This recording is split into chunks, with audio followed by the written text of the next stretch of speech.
idea of death and resurrection. About the idea that the human being, once he dies, he is brought back to life and brought to questioning in front of Allah subhanahu wa ta'ala on Yawmul Hisab. For example, Allah subhanahu wa ta'ala reminded us of this idea of resurrection and hisab and death and then life after death with the idea of the seasons that we see in this dunya.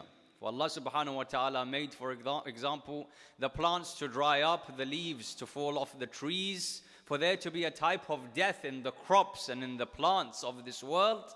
And then Allah subhanahu wa ta'ala caused the season of spring to come, where we see that once again these trees which were lifeless, whose leaves had dropped off, now again are given life by Allah subhanahu wa ta'ala. This was said to be one of the reminders to me and you that we will also have a type of death and a type of life and questioning.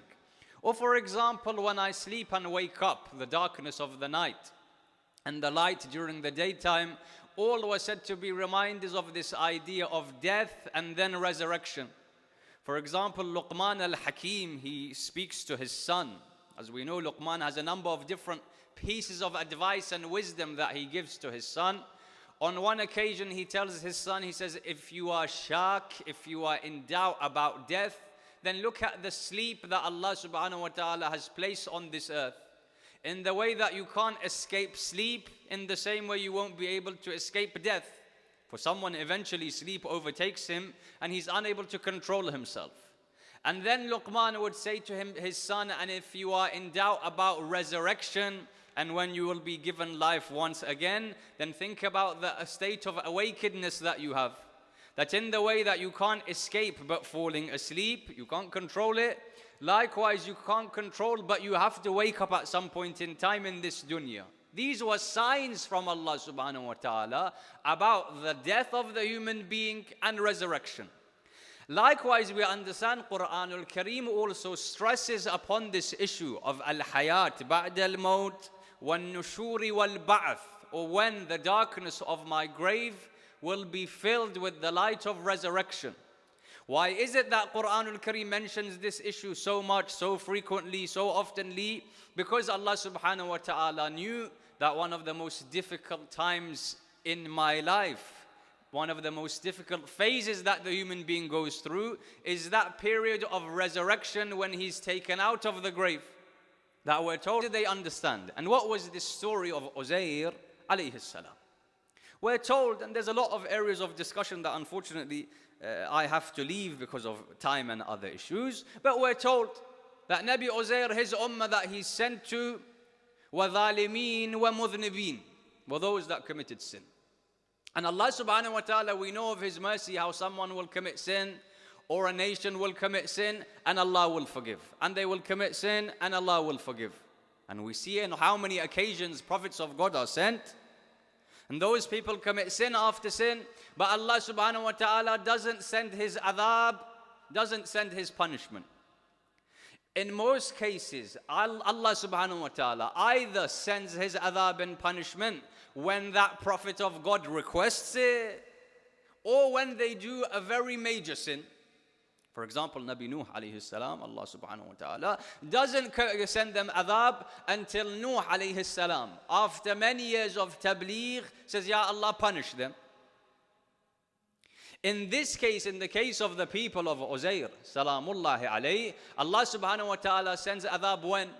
Not when they would steal from one another, not when they would lie, not when they would do this and that, until they killed the Prophet Zakaria. When they killed a hujjah of Allah subhanahu wa ta'ala and an infallible, then Allah subhanahu wa ta'ala sent them adhab. Now as we know, this ummah, due to Rasulullah Muhammad sallallahu alayhi wa alihi wa sallam,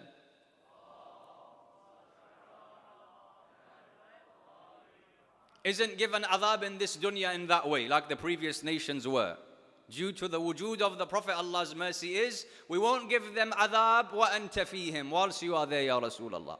But the previous nations were given these type of adhab and punishments.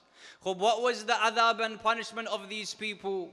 One of the punishments of Allah subhanahu wa ta'ala is that He places upon an ummah or a nation a ruler that is dhalim, a ruler that is unjust.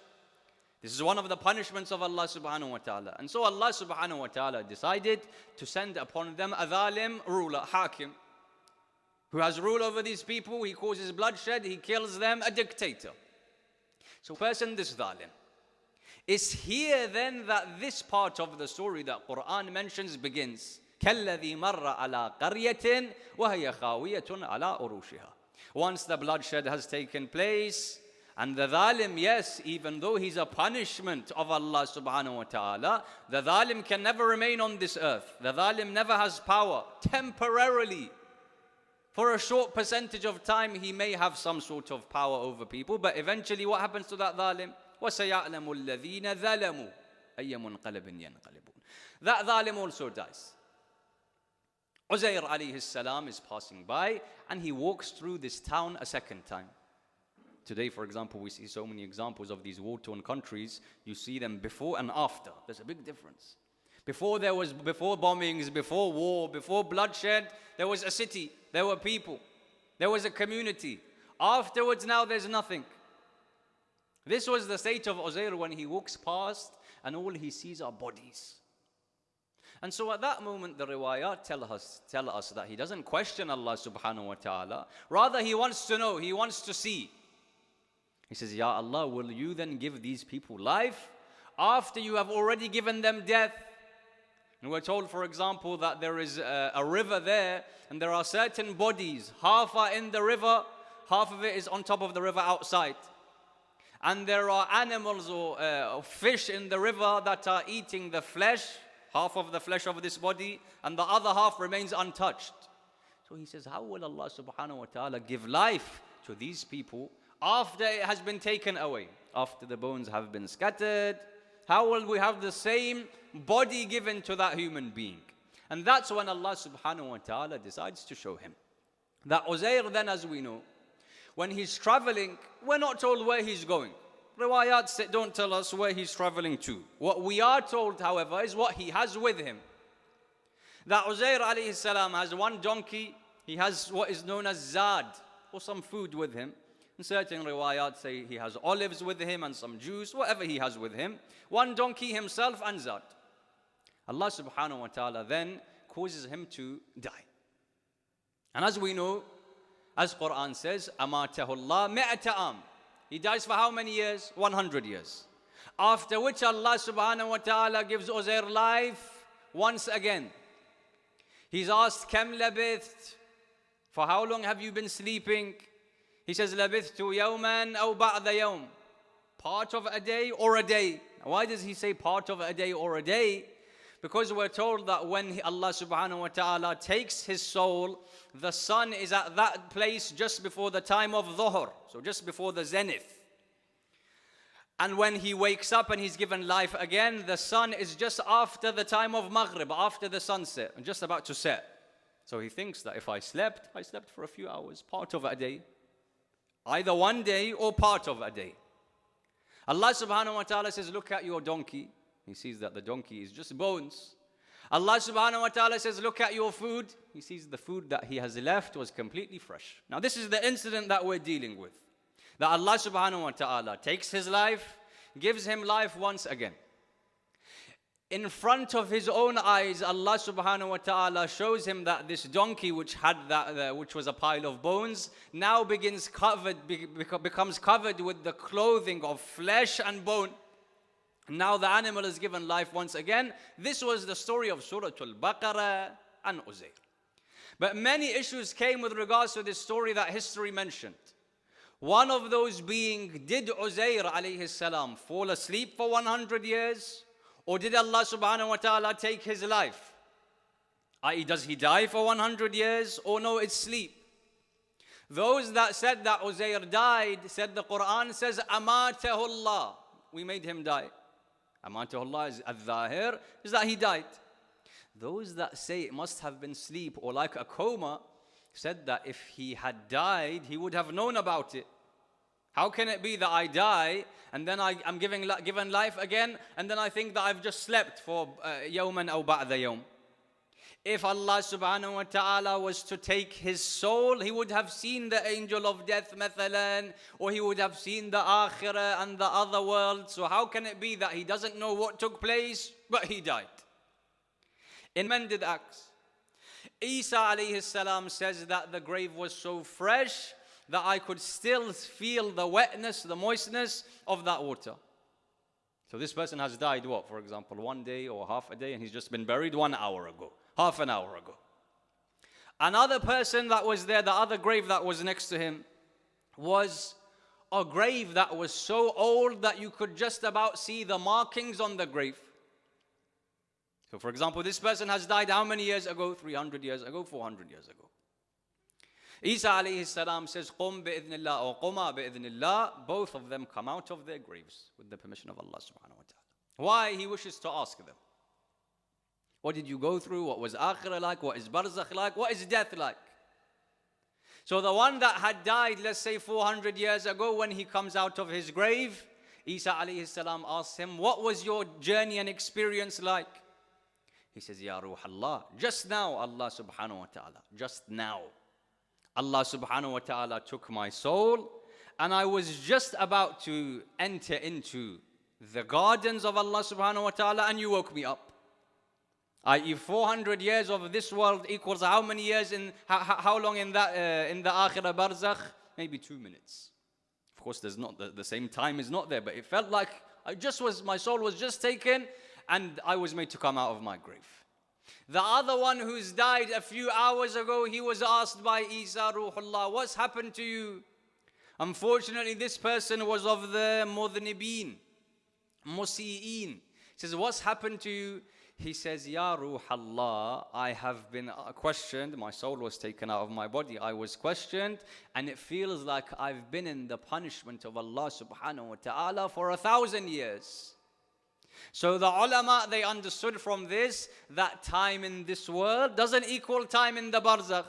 That one person could have died 400 years ago, but it's like a few seconds in the akhirah. Another has died 2 hours ago, but it's like many centuries. Uzair alayhi salam, his body is preserved. 100 years, nothing happens to that body of his. Whereas the donkey, the bones are scattered, it decays, and Allah subhanahu wa ta'ala gives him life, or the donkey life, once again. So why does Allah subhanahu wa ta'ala do such? The answer that was given is that this verse in Quranul Kareem was teaching us this 3 stages of yaqeen. And in actual fact, some even say 4 stages of yaqeen. For certainty and conviction and belief in a certain thing is of 3 stages ala al-aqal. As we know, one is ilmul yaqeen, then we have aynul yaqeen, then we have haqqul yaqeen. Ilmul yaqeen is when I hear about something and I believe it. I, for example, never saw Rasulullah sallallahu alayhi wa alayhi. I never saw Jibreel descend down with revelation. I haven't seen my a'imma alayhimus salam, yet I believe in them. I have yaqeen in their wujud, in their isma, in their infallibility, in the fact that they are hujjaj of Allah subhanahu wa ta'ala. This is called what? Ilmul yaqeen. Then came the other stage, aynul yaqeen, where I see the thing that I believe in. Often people give the example of a fire. Someone tells you there's a fire, for example, 50 meters away, you believe it. Then you saw the fire, this is one stage higher of yaqeen. The third stage is what then? Haqqul yaqeen, when you're thrown into the fire or you feel the heat of the fire on your own skin. Sahih? So these are the 3 stages of yaqeen. Even though there are 3 stages of yaqeen and belief and iman and certainty, that's what this ayah and this story was telling us. How? Because at first, Uzair alayhi salam has heard Allah will give life to the dead. He believes. Ilmul yaqeen. I heard that Allah subhanahu wa ta'ala will give life to the dead. I believe in it. Then what happens? He sees the same thing happen to the donkey. I said, when you see something, this is what? One stage higher of yaqeen. Aynul yaqeen. When it happens to yourself, haqqul yaqeen. So Allah subhanahu wa ta'ala showed him all 3 stages. That first he has belief, he hasn't seen. Then he sees in front of his eyes that the eyes of the donkey come back and the nose and everything else.